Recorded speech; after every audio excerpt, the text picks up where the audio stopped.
అరే ఇప్పుడు మా ఫ్రెండ్ గాని ఎట్లా బతికించాలి? వాడు ఆల్రెడీ చచ్చిపోయి ఉంటాడు. ఇప్పుడు పని ఆత్మ మాయమైపోతుంది. ఏంది నేను చూస్తా.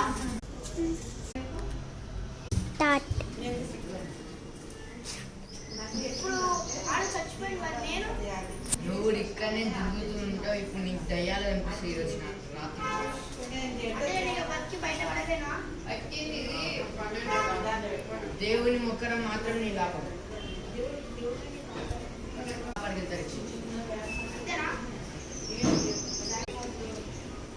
ఫ్రెండ్స్, మీకు నెక్స్ట్ పార్ట్ కూడా కావాలంటే పార్ట్ 3. దానికి మీరు ఒక 100 సబ్స్క్రైబర్స్ ఇవ్వండి, 20K లైక్స్. మొత్తం ఎక్కువ 100 పార్ట్స్ ఉంటాయి. మీరు మాకు సబ్స్క్రైబ్ చేస్తే అన్ని పార్ట్స్ తీసేస్తాం. Please subscribe to my channel. Subscribe, comment, like, share. Subscribe.